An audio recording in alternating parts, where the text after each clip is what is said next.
Persec. Kim Kelly, please.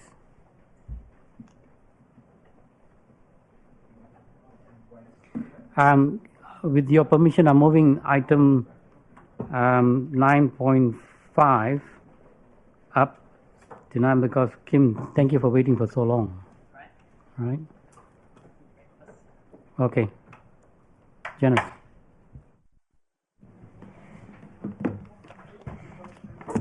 Thank you, Mr. Mayor. Through you, hello again.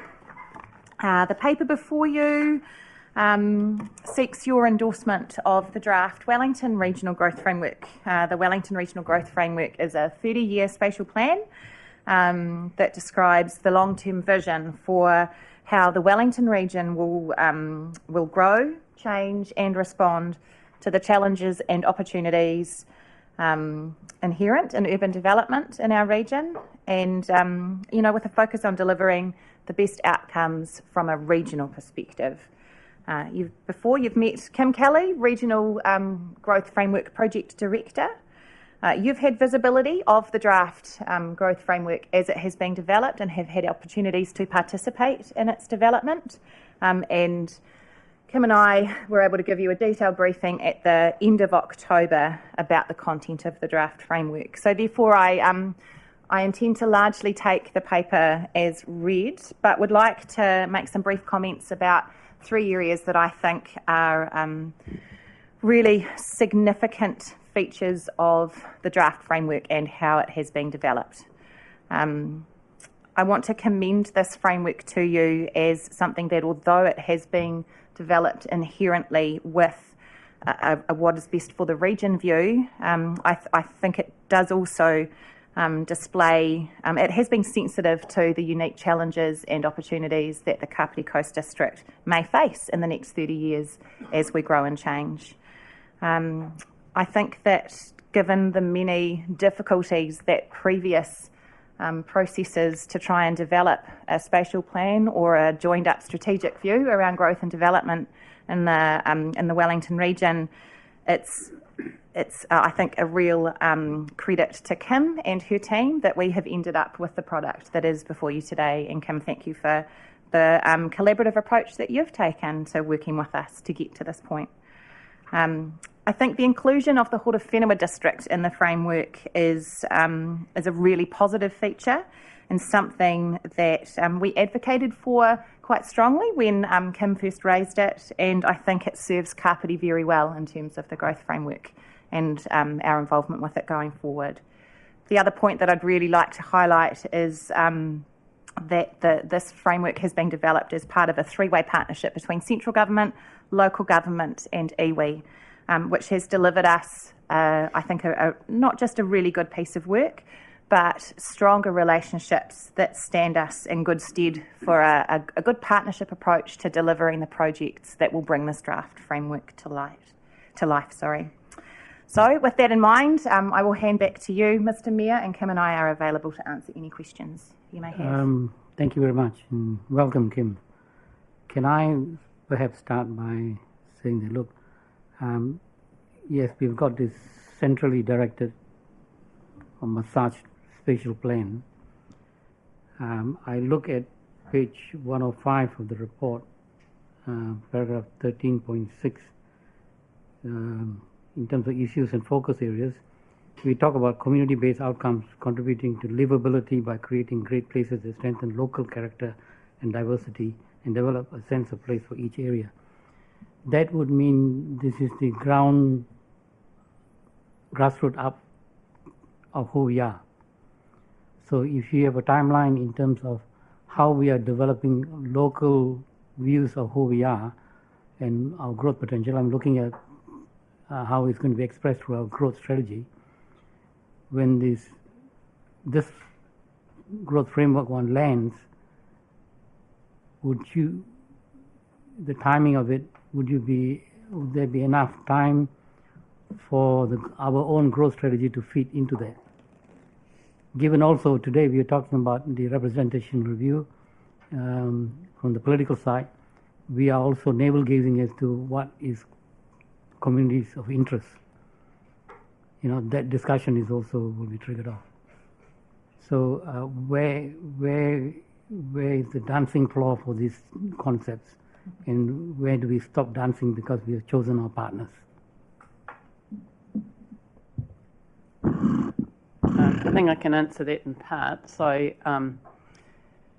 you'll note that one of the key spatial projects in the growth framework is taking account of all the greenfield in Kapiti and Horowhenua in particular, and doing an early piece of work around if all that greenfield comes to play, then what kind of public transport, social services, health and education in particular would we need in those areas, and and where would they be? So when we've talked about the timing of that project, I've talked to your staff, but your staff have provided input in terms of the growth strategy and potential district plan changes that would flow out of that, and the best timing to do that work so that the two are aligned. And if I can add, Mr Mayor, the second iteration of the Regional Growth Framework will deliver an FDS, which is the requirement we have, Future Development Strategy, and that will become the answer to the legislative requirements, and that's absolutely going to be a good time for us to weave in anything that comes out of our growth strategy, if there are sort of, I'd say, additions rather than changes. My second question is this. I've heard the Mayor of Wellington try to tease out a position from the other mayors in terms of an urban development authority. Your views? We started. Can you define it first? Yep. So actually, an urban development authority. So Kaingaora technically is the urban development authority that's legislated for. And when we started work on this project, we did talk about a regional approach to an urban development authority. So, but now we've changed the wording to an urban development approach for that reason.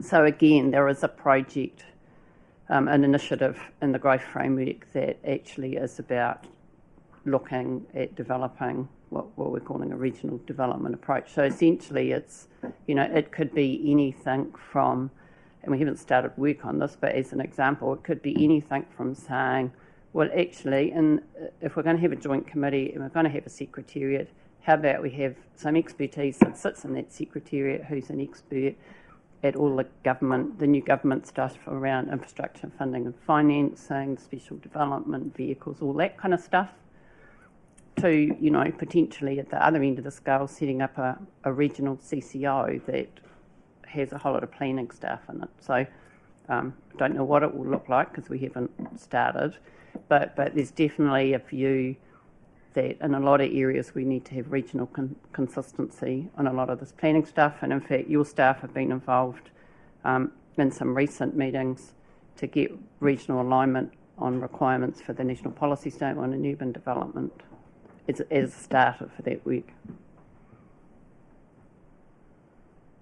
Thank you. Councillor McCann.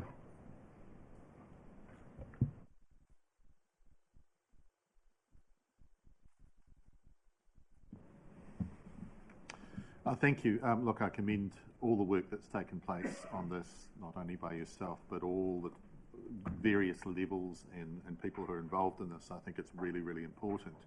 What are the risks if we don't agree to this, and how are you going to manage some of those risks with other councils perhaps wanting to stake their own claim in little areas where they have disagreement?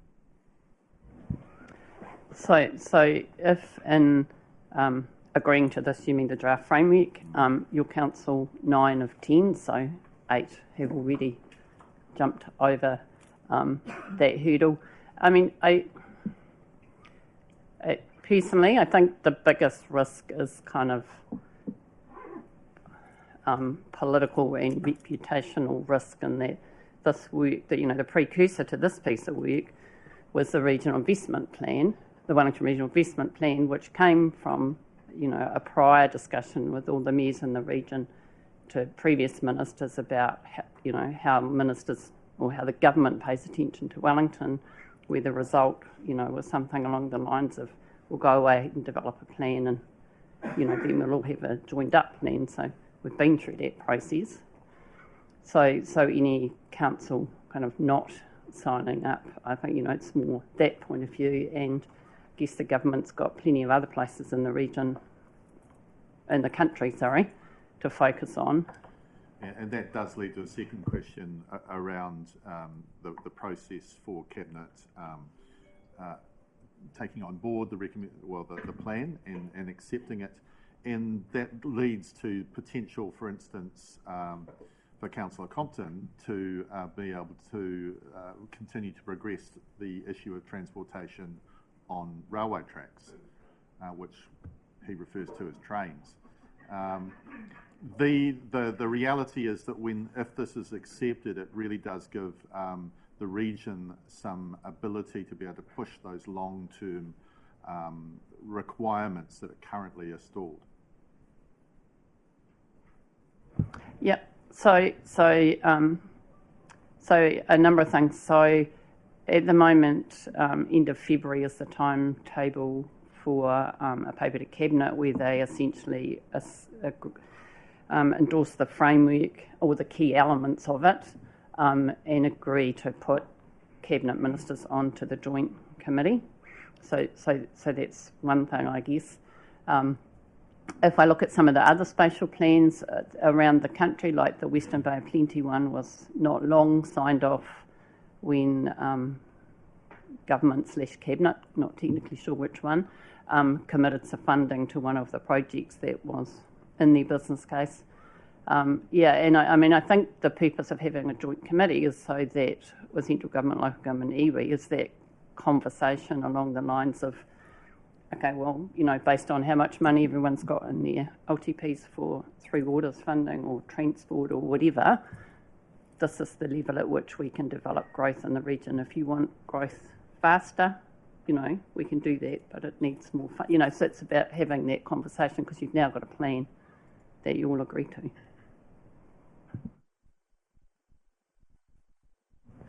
Anybody else? Everybody seems exhausted. Christmas is coming. Rob? I'd like to move the motions, remove the acceptance.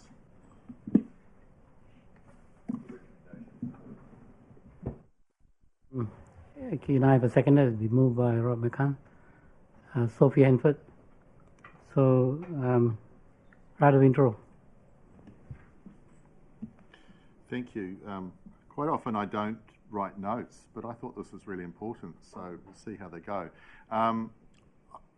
My thought was, when I was thinking about this last night, is that growth is something we either plan for or it just happens to us in an unregulated way and we miss out on opportunities and we have a lot of unintended results. So I think, councillors, that this spatial plan is really, really important because it does help us identify some of those pinch points that are out there and helps us to plan across an entire region rather than us all thinking what's in my backyard and what's best for me. So the Wellington Regional Growth Framework, and as you can see from the council paper, it's considered some of the most significant issues. Of course, I'm going to put housing at one of those, but it was included in there. Urban development and investment, transport, Three Waters. The list goes on and includes climate change. It is a really, really comprehensive document. And the challenge still remains as we go through this process for council laws and councils and government to look beyond our own little boundaries and look at the whole region and acknowledge that this type of planning can have a really, really positive outcome. And there are obviously there are objectives in this plan. There is a lot of thinking in it, and I wholeheartedly ask councillors to support it. Thank you. Councillor Compton. Oh, well, unlike Councillor McCann and unlike myself, normally I don't have any notes to speak to on this, but I'd like to echo what Councillor McCann said, especially in questions about trains. But actually, the point he made is a really important one, and this is what we've experienced through the pre-engagement on the long-term plan. Some of the top issues we're hearing about is housing, it's transport, it's schools, it's healthcare facilities, and these are all things that the Regional Growth Framework enable us as a region to advocate for, and the connectivity between them. So short of getting an overhaul of local government, I think this level of regional cooperation is the next best thing we're going to get in the short term. And look, it's not going to be without its challenges, and Councillor McCann referred to those in terms of the Joint Committee doesn't have any binding powers on council, so when it comes back with the actual framework, once it goes out for public consultation, councils are going to have to start to give effect to that. And that's an onus on all of us to actually ensure we're playing our part regionally to deal with these challenges, because as Councillor McCann said, we either plan for growth or we let it happen to us, and we have seen in other parts of the country what happens if you let growth happen without planning. It results in major social and economic dislocation of communities, and that's something I think we understand from our own people here that we don't want to see happen, but we are seeing that happen already. So this is hugely complex. There's going to be a number of issues that will come up through the consultation and through the future urban growth study areas as well, I think, in terms of competing land use and that, but that's something that will get addressed down the track, which is really good to see. So, yeah, similar to Councillor McCann, I'd just like to heartily endorse this and look forward to the public engagement that's going to happen next year on it. Councillor Holbrook. Thank you very much. We can think that an item is important without giving a speech about it, I'm just saying. But I'd just like to thank the people who've done this piece of work, including our staff who've been involved. We've had some very thorough presentations along the way, and it's been a really good process, so thanks a lot. Councillor Hensford. I'll just really quickly, without making a lengthy speech, total all the comments that have been already said, and for me, looking at those 6 project objectives, and also the way that this framework uses growth as an opportunity and creates opportunities from growth through which we can address some of these challenges, but also opportunities that we're facing right now, but that we will continue to face. So I like how the framework really clearly addresses what we want to achieve through growth, but also through the way that we manage it. And I think it addresses that in a holistic way, as was mentioned this morning by those who joined us in the public forum, the importance of looking at things in the sense of thriving and in that kind of interconnected way. So just wanted to total all the comments that have been already made, but also again to commend the staff and those who have put this framework together and the input of all councillors from across the region, and ensuring that climate change and resilience is a key focus through those principles. Those project objectives, sorry. Right.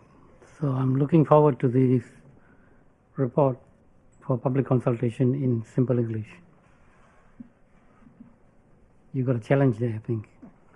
Recommendations 57, 58, 59 and 60 moved by Councillor McCann, seconded by Councillor Hensford. All those in favour say aye. Those against, carried. Thank you very much for your time, and sorry about the delay. Welcome to democracy. Right, we go back to item 9.2, page 38. Leanne.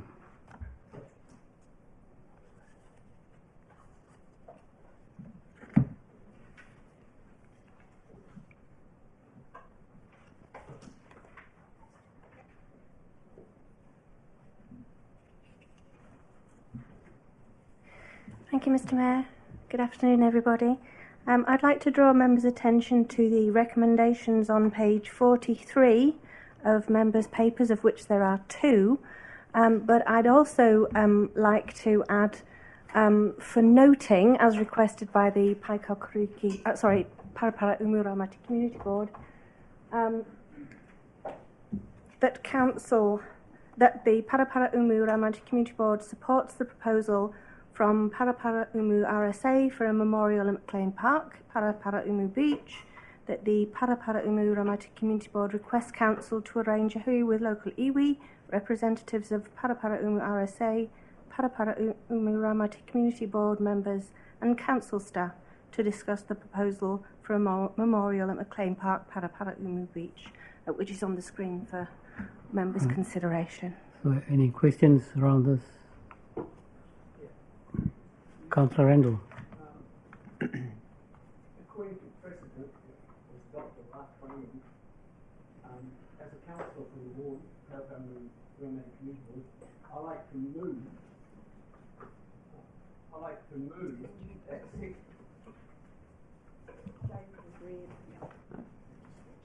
I like to move that the council supports the proposal to arrange a hui with local iwi, representatives of the Paraparamu RSA, the community board and council staff to discuss the proposal for a memorial at McLean Park, Paraparamu Beach. I've asked for questions around this matter, so I will come back to you. Okay. Do you want to take this separately? If there are no other questions. I'm looking at recommendation 21. Yeah. There's one thing it's related to the Waikana. Yeah, that's the recommendation 21. So just wanted to, just following on from what's been included there, that just from the Waikana Community Board minutes, there's some, I know it's not a to note, but it was also just to draw to the council's attention. There's two specific things I'd like to be reflected, if that's possible. Can you repeat that? In which context are you talking about this? Recommendation 21 or?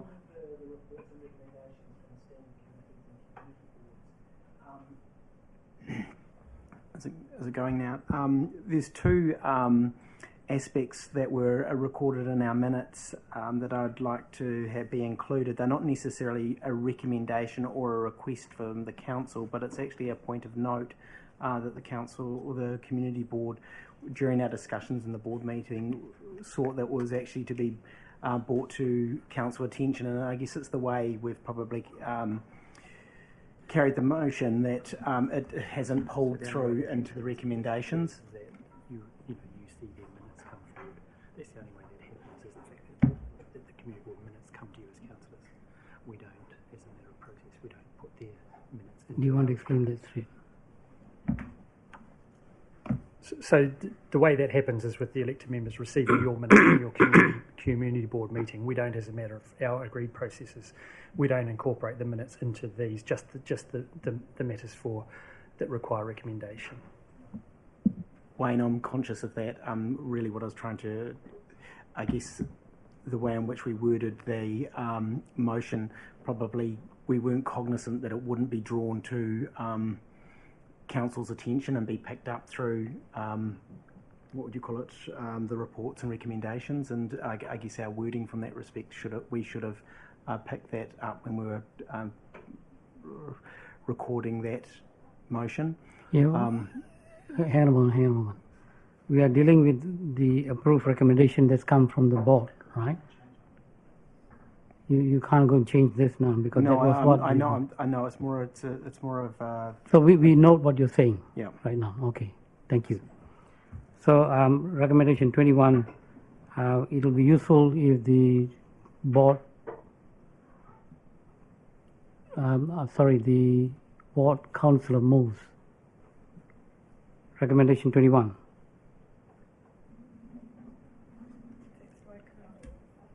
Jocelyn, do you want to move that?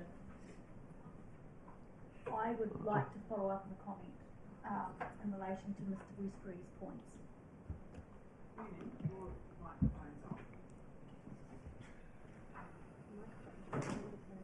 So you got a comment before that? So it's a case of where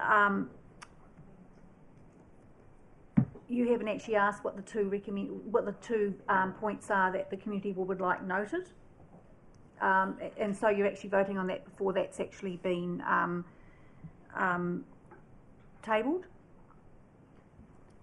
I think the chief. Can you explain that again? So, councillor, the mayor has acknowledged that those points will be noted. They don't come forward and get put into here. They don't get added. When the minutes these are the minutes of meetings with the recommendations that need to come forward. So you can talk to it if you like in debate, and you can make sure you, as Mr. Westbury's acknowledged, in future you'll be aware of that when you are making recommendations at the board level. So, just as an example, one of them is is basically the. So what? Hang on. What I suggest is that you move this, and when you are introducing the right of introduction, you can mention it there. So I'm asking you, do you want to move this motion? You don't. So can a ward councillor from Paraparamu move it. No, Bernie Randall. I'll move it. Councillor Bernie Randall wants to move it. Recommendation 21. Oh, actually, I'll do 21.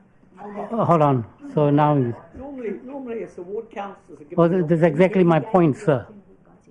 That's exactly my point, and that was exactly my invitation. So Councillor Pravnov is moving recommendation 21. Am I correct? Yes, it's just that I couldn't see, there's no number Hang on a up moment. there. There's Fine. no number up there. So can I have a seconder for that? Yes. Angela Boswell seconds it. Right of intro, Councillor Pravnov. You can now raise whatever points you want to make for us to know. The floor is yours. So this is just solely in relation to that item? Yes. So this here is a sum of money that the Waikanae Community Board has put towards the pump track. Council is also putting some funds towards it, and this is about improving the, I suppose, the appeal of the Waikanae Park for younger people. Right. Anything else you want us to note? No? Okay, the recommendation 21 moved by Councillor Pravnov, seconded by Councillor Boswell. Thank you. All those, do you want to debate on this? No? Councillor Coates. Oh, you got a question to ask? No, we are now in debate. I had a question previously, but we so quickly in the debate I couldn't answer. Hold on, point of order. Point of order. A number of us have pushed this long before this, wanting to ask questions. So I would just point that out. That hasn't had an opportunity because we've had whatever's been going on with the system, we've had to keep taking ourselves off. Okay, cool. I'll read it. So it's very simple. I can perhaps word it differently. No, Question. No questions. The question is just very simply, and it's just more for my reference than anything else. It says here the council approves the following recommendations. Why are we approving this? That's the ward councillor's money. I'm just curious to know, is this the process for? Because the community board has the delegation to make the recommendation to council, which then requires approval. That's the wording of the delegation. Right. Who else has got questions now? Councillor Coates? Well, I'm appreciating that we're in debate. I did have a question, but I've now said, hang on a moment, just checking with you. Because there was a whole lot of people pressed. So, yep. Yeah. So, look, I'm not against what the Waikanae Community Board or the ward councillor wants for Waikanae. What was, I guess, raised my interest was the comment that Councillor Pravanov made, that council staff are contributing, that the council is contributing to this project as well, and I just wasn't aware of that as a project coming through any budgets.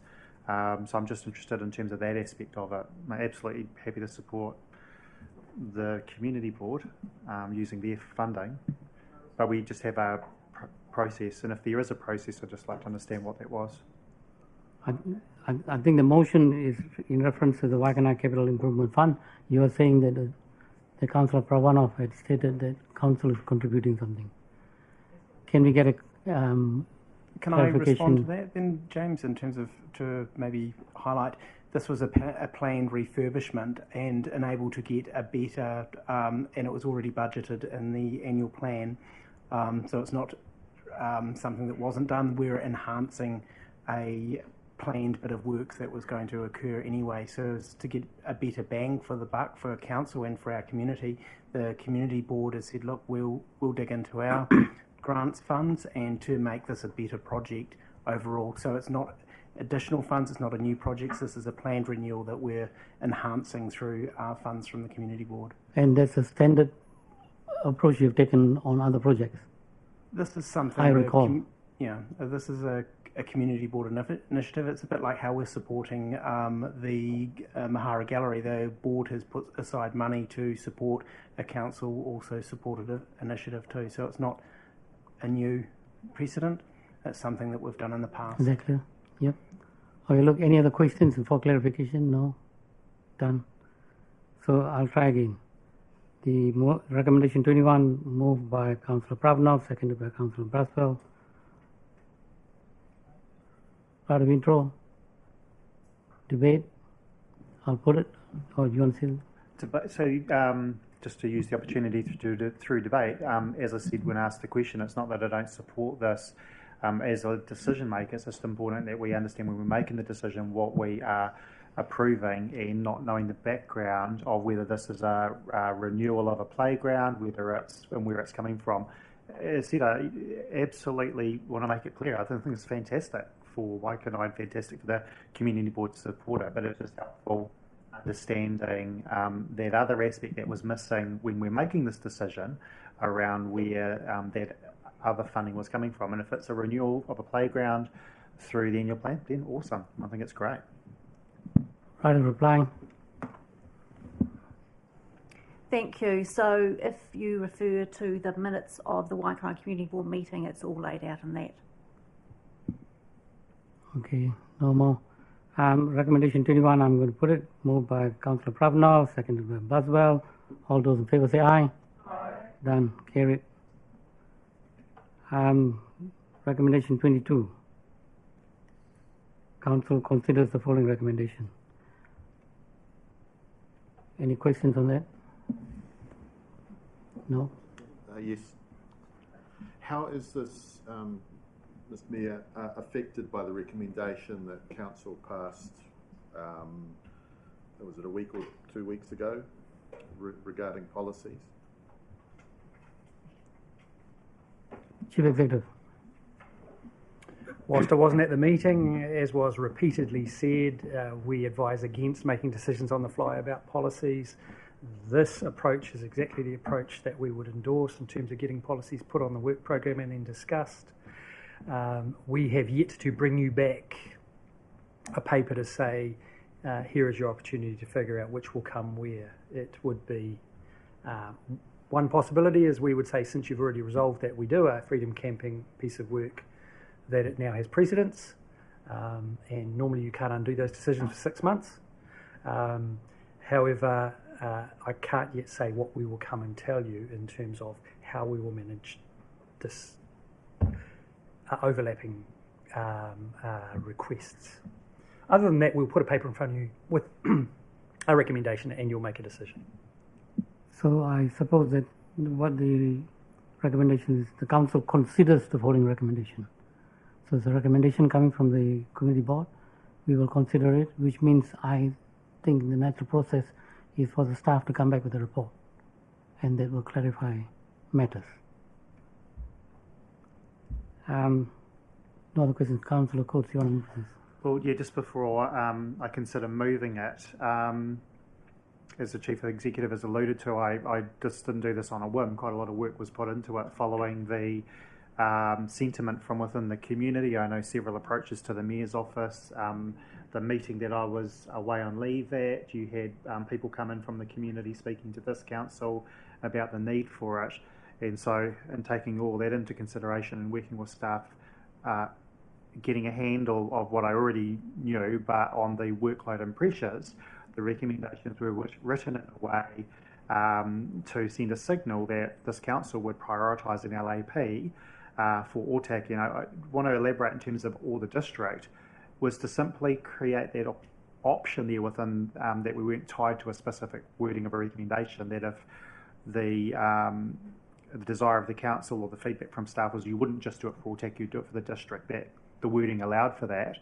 That is the thrust of the recommendations and why they're there. What I'm unsure about is whether this now requests a report back to this table where, well, I think that slows the process down. I'm not denying that.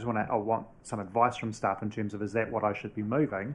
Because I thought would be just moving that the council agrees or commits to doing an LAP after the beach bylaw. It is on our work program. Staff have already done work on it, but have put it on hold because they're working on the beach bylaw. However, the question that Councillor McCann asked is pertinent because they can't finish the beach bylaw and then start this and start the freedom camping one at the same time. There's just not the resources there to do that. So I do need a little bit of guidance in terms of whether I suggest moving the recommendations as they are, whether it is actually asking for a report. Because I thought a report would actually just add more delays in time. But if that's not the case, I'm going to take the advice of the staff. Chief Executive.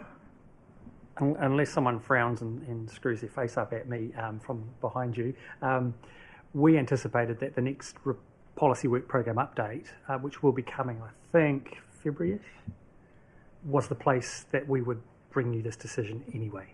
So Hamish is nodding, so I must have got that right. Our report is coming, so we can use that opportunity to try and clarify these things. And so therefore, I have no problem that you won't get what you want. My advice is you will get what you want if you move it as is here.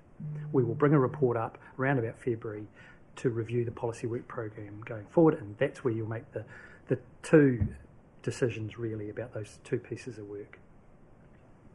Okay. Do you want to move it? So look, I'm happy to move the recommendation there that the staff bring a report back in regards to the recommendation for local alcohol policy. Can I get a second for that? Can I just clarify to Wayne, just in terms of procedurally, am I moving that it is as it is in terms of for Otaki or for the district, or just as is?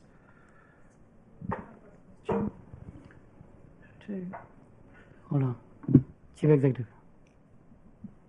I've heard your commentary about what your priority is, but that you accept that probably logically it would be for the whole district. I'm quite comfortable that what you said there gives us the opportunity to come back and say whether we can do one or need to do the lot. So if you're happy with that, I'd rather leave it like it is. So I haven't got a seconder yet, so you can question time. Councillor Holbrook. Yeah, sorry, it is a question. I'm just still a little bit unclear. Does this mean that it comes back as a separate report, or it just comes back into the priority program in February? As part of the latter, you will make those decisions. So we won't do a separate report. It'll be part of that policy work program report back. Which is actually a logical way to proceed. Councillor Rob McCann. I'd like to second this motion, thanks. Okay. So, no other questions? Resolution 22 as it stands. Oh. Councillor Pravna. Thank you, Mr. Chair. So, from my understanding, I did actually read the minutes of the Otaki Community Board, and I noted that you brought this matter to the Community Board, and I'm just wondering why you did it that way rather than actually bring it up as part of the bigger conversation we had when we were looking at the policy work recently. James.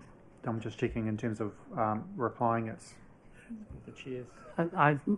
That needs to be resolved so I can get on with the business. Yep, just checking. So, look, the policy work program went through a huge amount of work in terms of identifying the priorities, similar to what this team has done around the long-term plan. So, to not understate the amount of work that went into establishing the work program and the resources and the capability of the team to be able to deliver on that. And through those deliberations, it was agreed that, although important, that we would not progress in LAP because we didn't want to experience what we did with Coastal, being the first council in the country to go there and end up still in court and experience what we did today as a part of that. Since then, 7 councils have created LAPs, and since then, and after the time that you're referring to, we've had agitation within the community about a recent alcohol application, and that has brought this issue back to the forefront. And so I'm simply responding to those community wishes in terms of looking at the appetite of the council bringing that forward in the work program. So it's in the work program, but we would be actively bringing it forward a little. I wouldn't say a lot, but that's the rationale behind that. And as I said, we've had groups into the Mayor's office, to the Community Board, to this council, and that was the thrust behind bringing the motion to the Community Board and then to this table. Thank you. And I can just assure you there's been a huge angst in Otaki. So recommendation 22 moved by Councillor Coates, seconded by Councillor McCann. You want to say anything? No?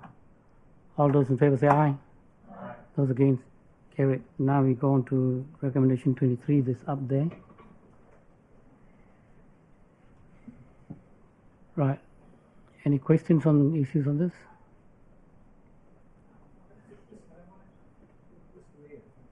Hold on. Did Councillor Spires, did you have a question? I was going to get in debate. Right. So, hold on. Rob McCann, have you got a question? Yes, Your Worship. I did notice that the CE mentioned that this is unbudgeted. Do we have any type of information about what the costs may be and where this budget may come from?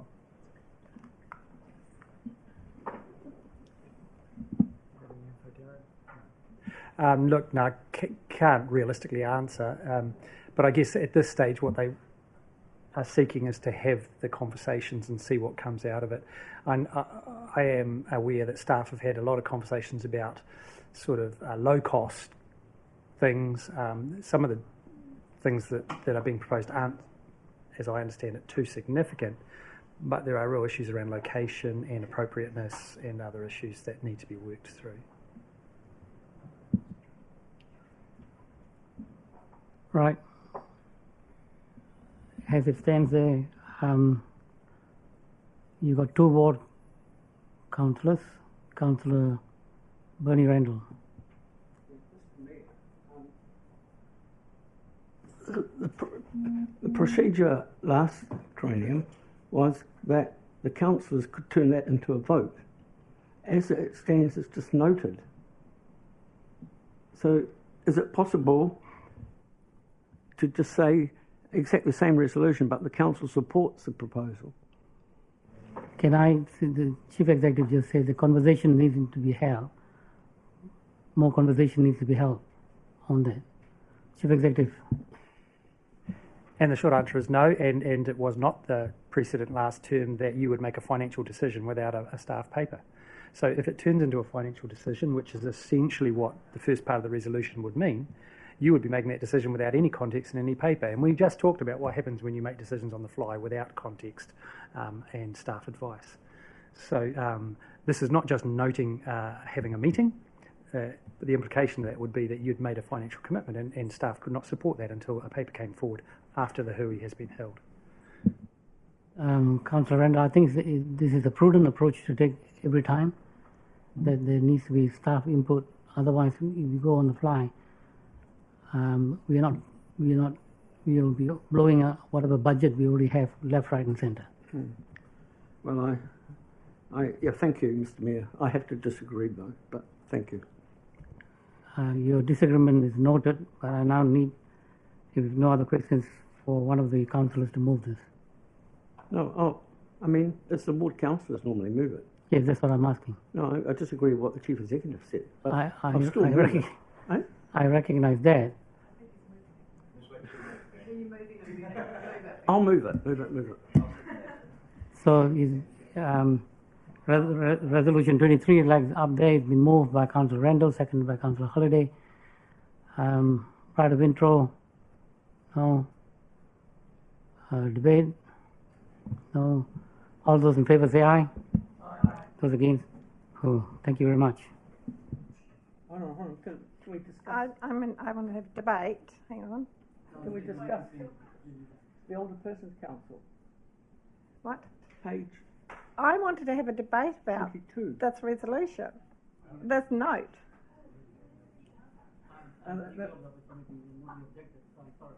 Sorry, I apologise. Can I raise page 42? The matter is going to come back to us anyway, and there will be ongoing conversation with staff. Argue. And the RSA. What's that? Can I have a say or not? If you want to make a comment, I will allow you to comment. Thank you. I just wanted to say thank you very much to Leanne for bringing this to the council table and having it noted, and to Democracy Services for their support. But I also just wanted to comment that we've just had the Martin Jenkins report, and that's about sharing information and supporting each other between community boards, council and staff. So I think it's very important. And although we have 2 councillors from the Paraparaumu-Raumati ward, we also have 5 district-wide councillors sitting around this table. So I just feel it's important that things that happen at community boards are noted around the council table. Otherwise, community boards are working in silos. And also council's going out at the moment, what matters most. And what matters most to the RSA is the memorial down at McLean Park. And council also is out there saying, tell us your stories. Well, there's a good story to be told here. So that's all I really wanted to say. So thank you, Leanne, for your support. Kathy Spice, I note your frustration in terms of the process that was followed, and I will take it up. Thank you. Councillor Randall.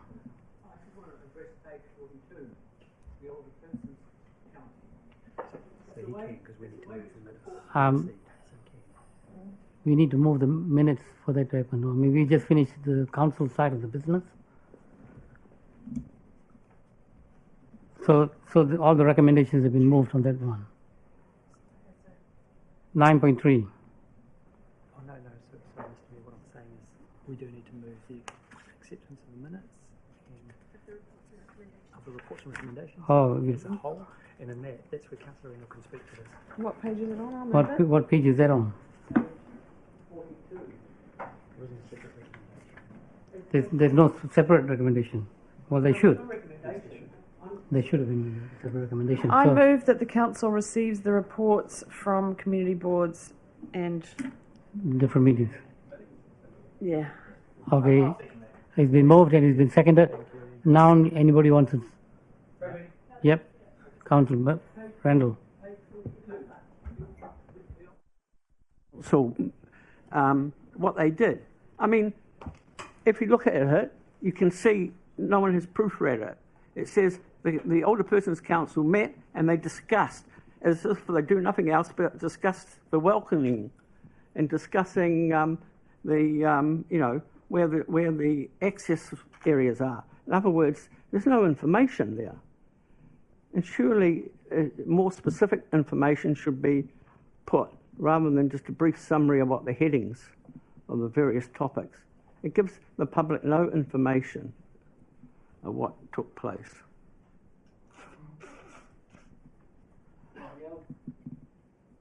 That's all should be looked at.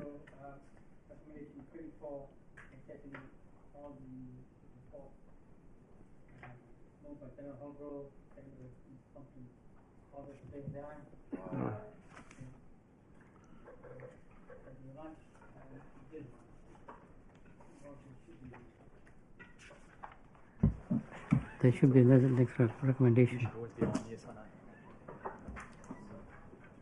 Yeah, no, there should be. We overlooked it. 9.3 Carbon Solid Waste Management and Minimization Bylaw Adaptation, page 44. Thank you, Mr. Chair. The report in front of you today is the final part of the process with regard to providing a new solid waste bylaw. Unfortunately, Ninka, who has been responsible for a whole lot of work in this space, is not able to be here today to talk to the report, but we do have Bruce Clark here, who is our waste project manager, to answer any questions you might have. Also, I noticed that Councillor Elliott has had to leave the meeting. We have had ongoing discussion with Councillor Elliott with regard to there was four minor amendments to the bylaw that are set out in paragraph 19. But other than that, there's no significant change to the draft that has been presented back to Council, I think, on both a workshop and we had a previous paper for that statement of intent to go out for consultation. So happy to answer any questions. Councillor McCann. Just a really quick question, and it is clause 19. Do we supply sample plans for organisers to use?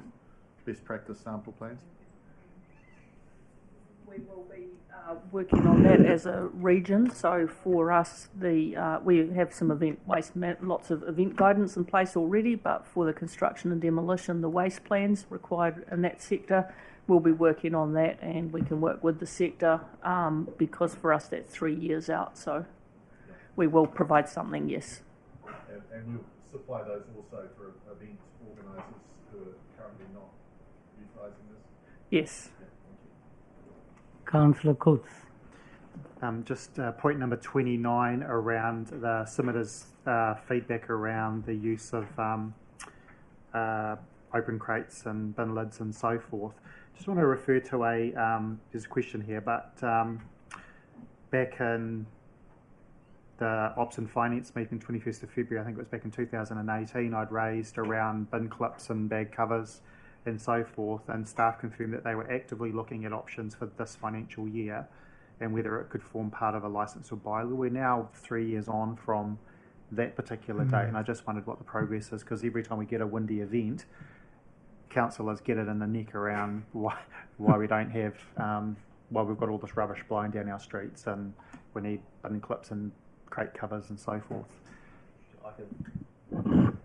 Ruth's only recently joined council, so but she might be able to give an update in terms of the most recent conversations we've been having with the waste service providers. But so yes, that was one of the commitments we made back then. There's been, I guess, there was a desire to maybe look to try and close out the bylaw process as well in advance of making those changes, and we're also now proposing to incorporate that requirement in the licences or the licence review process that we're doing at the moment. So those licences are up for renewal in June of next year.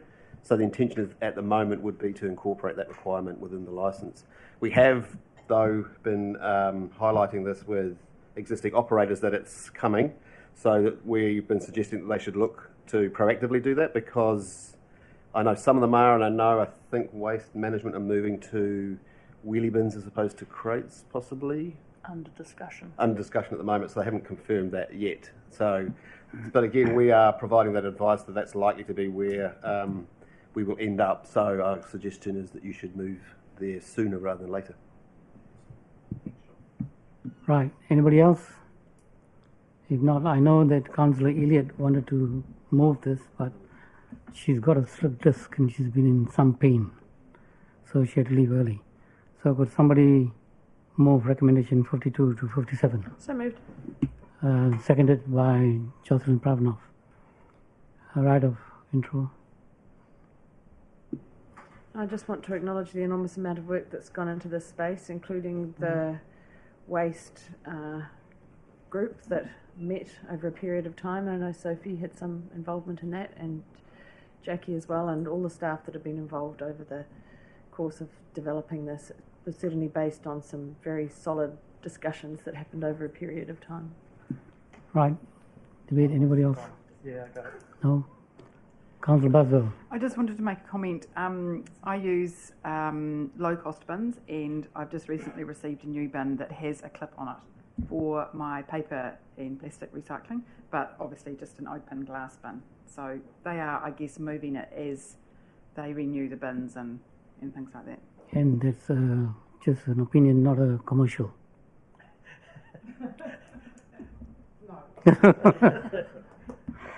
Anybody else? No? Okay, recommendation 52 to 57 moved by Councillor Holbrook, seconded by Councillor Pravanov. All those in favour say aye. Aye. Against? Carried. Thank you very much. We are now on 9.4 submissions draft Kapiti Coast District Council Beach Bylaw, page 102. 102. I'm losing my voice.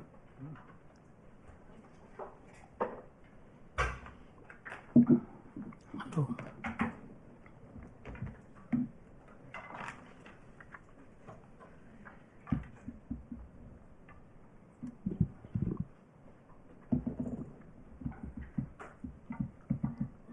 Yep. Kia ora koutou. The report that is in front of you today is just presenting the submissions that we've received on the beach bylaw review. So we had a good response, 457 submissions. A total of 71 originally indicated they would like to speak to their submission, but after we contacted them, we had a total of 56 who confirmed. The hearings were held over the two sessions, the Monday night on the 23rd and Thursday the 26th of November. So we're still on track to progress through our submissions analysis in December and January. We intend at the moment to come and give you a briefing in February of what those submissions are saying and what our key decision points are from there, and then return in March with a council report to consider. Just one thing that I would like to note, we had a submission from Greater Wellington Regional Council which brought up an issue that that we had missed in our beach bylaw maps. One of the areas where driving is no longer permitted in the proposed natural resource plan, which is in the Kowhai stream and river mouth.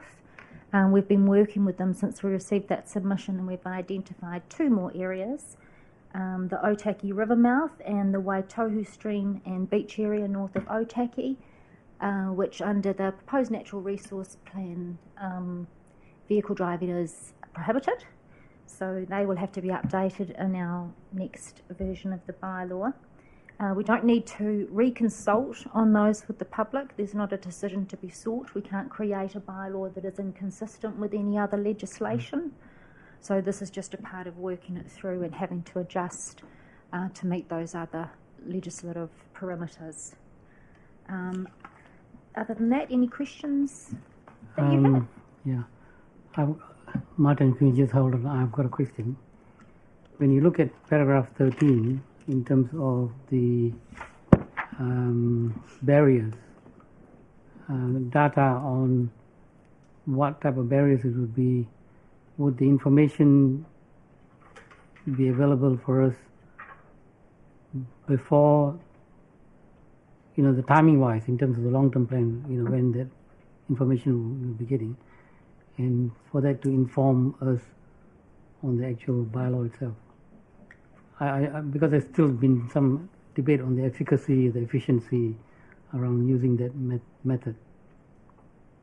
Yes, so the consultation's just closed and we're working through the analysis of submissions now.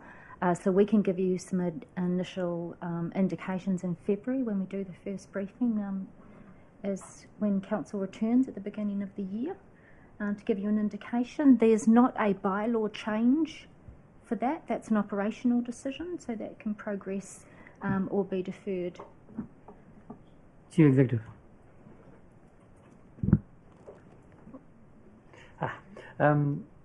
Through you, Mr Mayor, so we've sought advice from other councils who have installed them as to the likely costs and implications, and we can give you that information when we talk about it. As you heard, whether to do that or not, the bylaw may allow it. You will still have an operational recommendation from staff about whether to do it and at what cost, and that those budget implications are being considered now.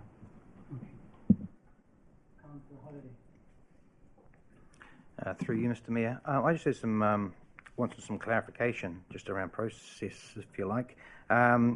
It's in relation to how we consult with iwi and what that looks like. And I just wanted to get a bit more of an understanding of what that actually means, if that's all right. I'm just using the beach bylaw areas as an example for that. But the first question I had was, how do we consult through the submission process with regards to iwi? Do we get feedback from TWOC, or is there another sorry, I should say Te Whakamina o Kapiti, or is there another mechanism that iwi use, or how do they feed into this process? Can I just clarify this? Can I ask Janice to say whether this is a generic question that's been asked, or is it specific to the beach bylaw? I would think that it is quite generic because there's a method of consultation the council uses in this area. Ms. McDougall, did you understand the question?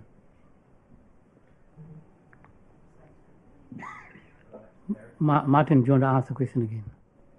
I could offer some clarity.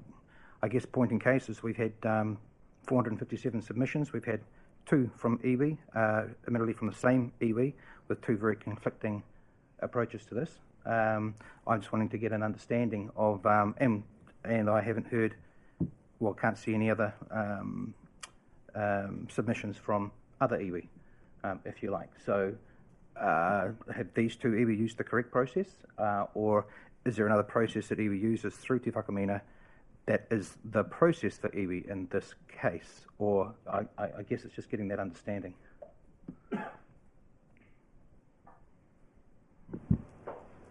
So I can talk you through the process for the beach bylaw.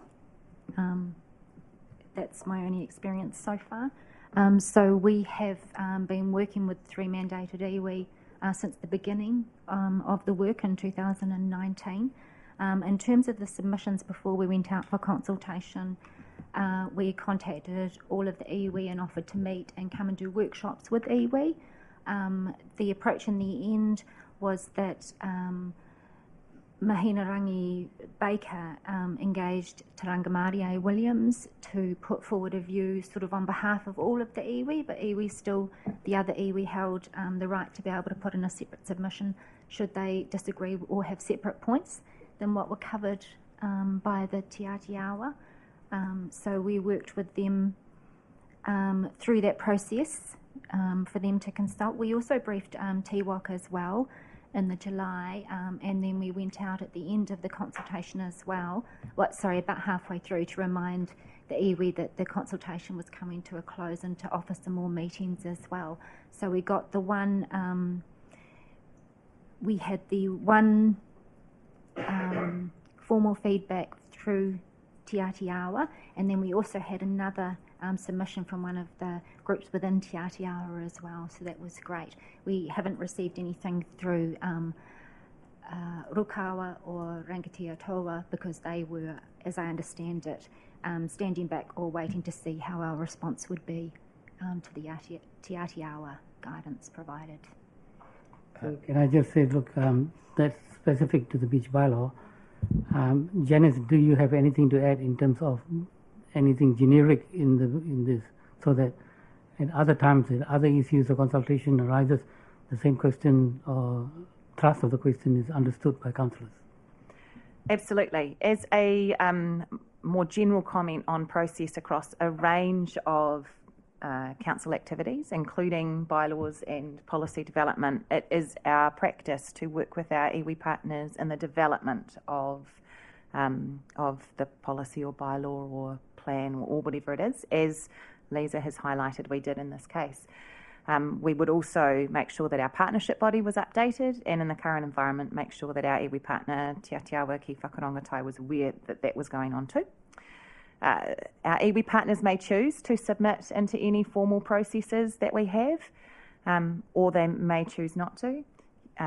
Likewise, individuals or groups that fall within the auspices of the iwi that our mandated partnership body, that our mandated partners represent, they too may choose to submit in the formal processes or the formal avenues that exist for that.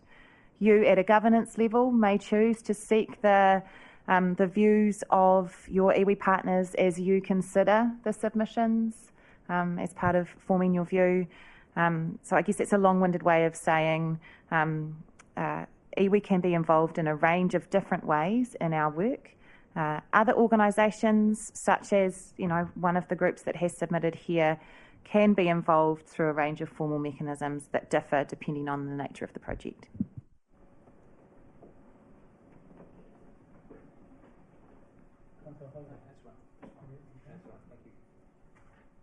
Councillor Prabanov. Thank you. Through you, Mr. Mayor. Lisa, I've got a question. So in relation to, there are a number of submissions that referred to access to the Waikanai Scientific Reserve. In relation to that, are you able to let me know where the boundary of the of the Kapiti Marine Reserve is, please? Across the mouth of the Waikanai River, somewhere. Yes, certainly I can. I can send you through a map that explains where that is. So, but the reserve of the Marine Reserve comes up to the edge of the Scientific Reserve.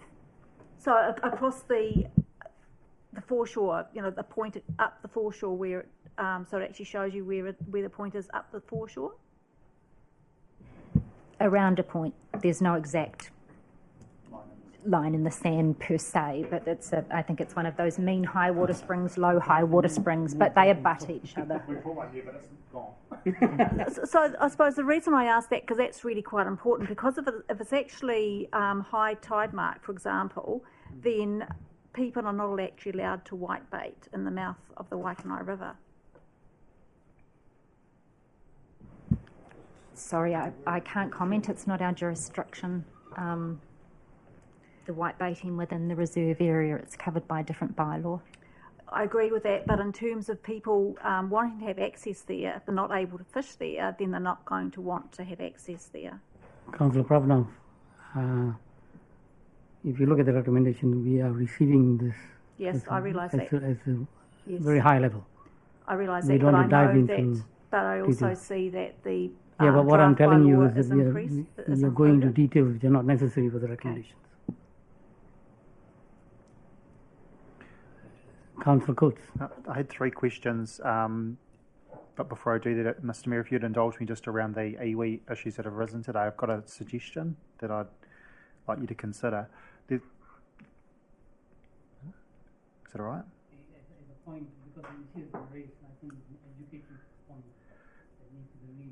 So the suggestion, given a number of the issues that have been raised around iwi participation, I'm wondering whether we could invite iwi and staff to bring a workshop or a session with councillors around iwi, our partners, and their involvement. So that's around consultation, it's around consents, and all those other aspects. Because what I'm hearing is a lack of understanding in terms of their role, their involvement, the depth of their involvement in day-to-day consents, and so forth. So rather than trying to answer these in the course of meetings and particular papers, and no disrespect to the question, I think it was but it might just be more constructive by just doing that. And I know there's a desire from iwi to work with us as elected members in terms of raising that knowledge around the table of their role. So Yeah, I think there's some work. In the new year? There is some work being done.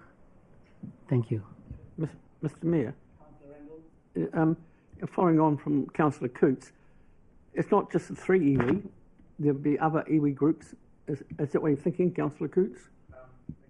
That comment actually illustrates the need for the workshop because our mandated treaty partners is the 3 iwi. There you have other iwi and hapu and members within the community, and I would imagine that iwi would be able, and staff would be able to talk you through where they sit in that, I guess, that hierarchy and how that works in terms of them. So, for example, with the beach bylaw, yeah. Okay, look, just hang on a moment there. Let's get back to business. Okay, so I had 3 questions. There's some work being done in that direction, and you'll soon enough. Yeah. Thank you, Guru. The changes around the Greater Wellington stuff, I understand what you've said there. My concern is around the, so if I think back to the dog bylaw, where we were perceived as making changes to rules that were already existing in place. We ended up having a petition of Otaki residents around an issue that was actually already a rule that they thought we were changing. How are we going to communicate this given the fact that we wasn't involved in the consultation? Because I can imagine, like from my perspective in terms of the Otaki thing, getting it in the neck that it wasn't included in there. You guys didn't ask us, and I absolutely understand the hierarchy of the different rules. But what are we going to do to communicate this to those that were either submitters or not submitters? And then I have 2 other questions. So we're working through that at the moment. What sort of approach should we take and how should we do that? Yeah, so that's an ongoing conversation. So these things have only just come up since the consultation closed. And we've only just been able to confirm the GW consultation came with one area. I went back to check because it sort of looked like on the basis of what they were saying there was some more, and then yes, there was some more. So the rules are a little bit difficult sometimes to understand because it depends where they've marked that actual line and whether it goes over the mean high water springs or not. But so the quite recent developments, but yes, we are working on a plan of how we would let people know. Thank you. I'll comment further on that in debate. I've had a resident raise some questions or concerns with me after the submission process. I do not know why they did not put a submission in. However, they raised a number of questions. The reason why I'm bringing that today is not to enter them into submissions, because I know we can't do that. the questions that he's raised, and I'll give an example, is that land that we are saying as council people can access, we don't actually own, and I don't know whether that's true. So I did raise it with... Councillor Coates, are we going into the details? I keep recommending, showing you back to the recommendations, just receiving it? Well... Is this... look, I'm happy to take it offline. If we don't resolve it, yeah, okay, I'm getting a nod that take it offline. And there was the comments around the barriers. Equally through the submissions, there was comments around cameras. When we come to that stage around considering the different, I appreciate the cameras or the barriers are not a bylaw matter, they're an operational matter, but we'll start to do a little bit of work in the background around that particular option, given that it was quite a bit of strong feedback around that. Yes, absolutely. So, and then that's the value to us of that submissions process, to really hear some other ideas and hear what people want. So yes, absolutely. That'll be the hoping to come to you with a brief and to discuss some of those things in February. Very good. Now, anybody else? Otherwise, will somebody move recommendation 21-22? Councillor Bernie Randall moves, seconded. Martin Holliday, right of intro. Debate. No.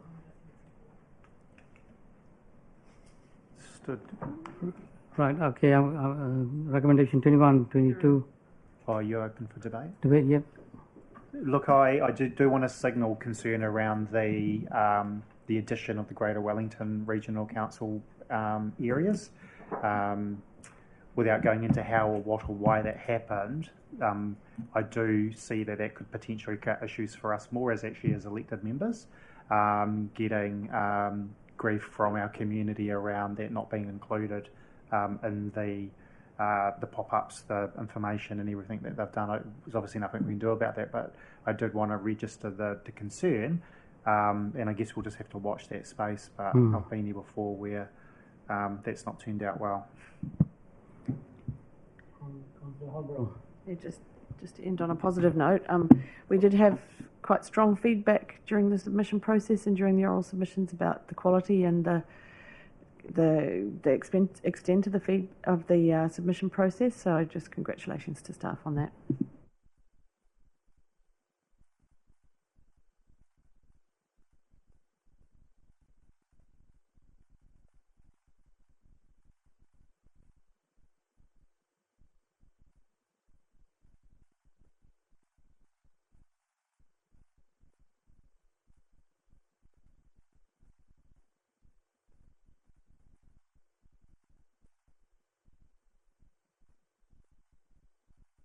Any issues with the minutes? Otherwise, would somebody move recommendation? James? It's just a typo, but because it's confirming minutes, I don't know whether it's an issue. The resolution 8.1 has the bylaw of 2028, so right. So maybe just as amended, there's an extra 0 in there. Okay, with the typo.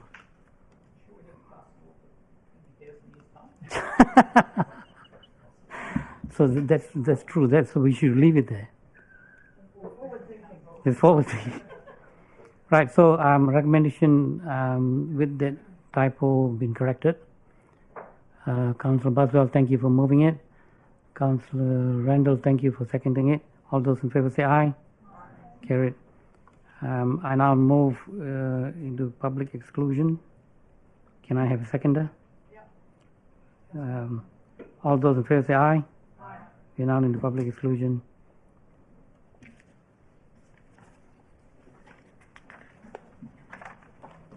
Confirmation of public excluded minutes.